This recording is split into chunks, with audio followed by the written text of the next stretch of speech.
Hello, everybody. I am going to give you what I got out of our Bible reading this week from Matthew chapter 1.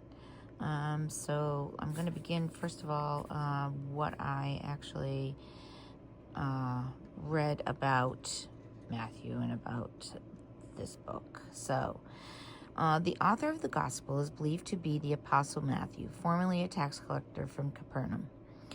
This gospel often uses Jewish terminology and portrays Jesus as the fulfillment of the Old Testament prophecies. However, Matthew also violently attacks the Jewish leaders, particularly the Pharisees. Matthew's account contains little narrative since its main purpose is to teach. So I'm going to read this first because this is part of our reading, and then what I got from that as well. All right. The genealogy of Jesus. The book of the genealogy of Jesus Christ, son of David, the son of Abraham. Abraham became the father of Isaac, Isaac the father of Jacob, Jacob the father of Judah and his brothers. Judah became the father of Perez and Zerah, whose mother's name was Tamar. Perez became the father of Hezron, Hezron the father of Ram, Ram the father of Amminadab, Amminadab became the father of Nahshon, Nahshon the father of Salmon, Salmon the father of Boaz, whose mother was Rahab. Boaz became the father of Obed, whose mother was Ruth. Obed became the father of Jesse, Jesse the father of King David the king. David became the father of Solomon, whose mother had been the wife of Uriah. Solomon became the father of Rehoboam, Rehoboam the father of Abijah, Abijah the father of Asaph. Asaph became the father of Jehoshaphat, Jehoshaphat the father of Joram, Joram the father of Uzziah, Uzziah became the father of Jotham, Jotham the father of Ahaz, Ahaz the father of Hezekiah, Hezekiah became the father of Manasseh, Manasseh the father of Amos, Amos the father of Josiah, Josiah became the father of Jeconiah and his brothers at the time of the Babylonian exile.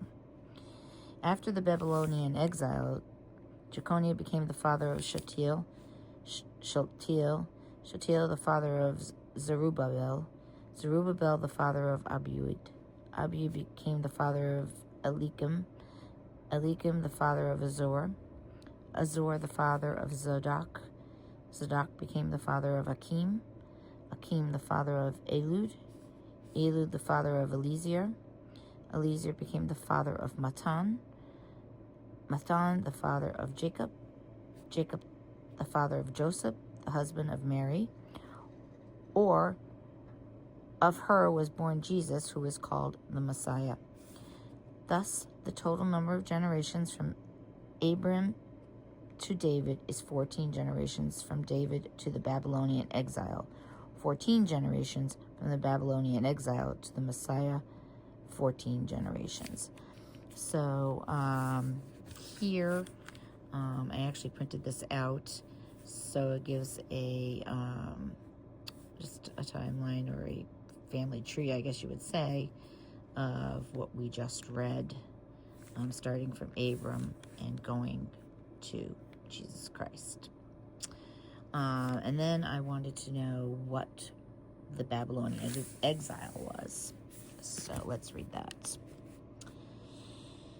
Also known as Babylonian captivity, the Babylonian exile refers to the deportation of the Jewish people away from their homeland of Judah and into Babylon, the capital city of the Neo-Babylonian Empire, aka the Chaldean Empire. Though no longer extinct, Babylon was then located on the Euphrates River in the southern Mesopotamic in modern-day Iraq. And here I just put a little picture. Can't see that very well. But this is just the Babylonian exile, or a picture of the Babylonian exile. And then here, we'll read this. this was our last set of verses. Now, this is how the birth of Jesus Christ came about. When his mother Mary was betrothed to Joseph, before they lived together, she found she was with child through the Holy Spirit. Joseph, her husband, and I'm really not sure, since he was a righteous man, I'm not really sure why they called him her husband at that time. It makes you understand he wasn't her husband. I want to look that up a little bit more. It was the only thing I think I forgot to look up, but it describes him as her husband, and I'm assuming by that they mean fiance in our time. Since he was a righteous man, yet unwilling to expose her to shame, decided to divorce her quietly.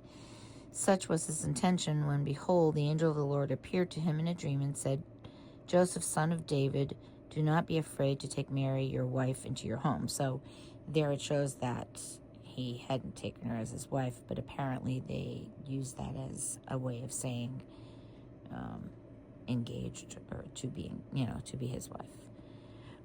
For it is through the Holy Spirit that the child has been conceived in her. She will bear a son, and you are to name him Jesus, because he will save the people from their sins. All this took place to fulfill what the Lord had said through the prophet. Behold, the virgin shall be with child and bear a son, and they shall name him Emmanuel, which means God is with us. When Jesus woke, he did as the angel of the Lord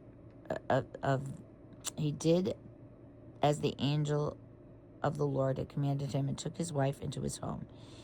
He had had no relations with her until she bore her son and named him Jesus.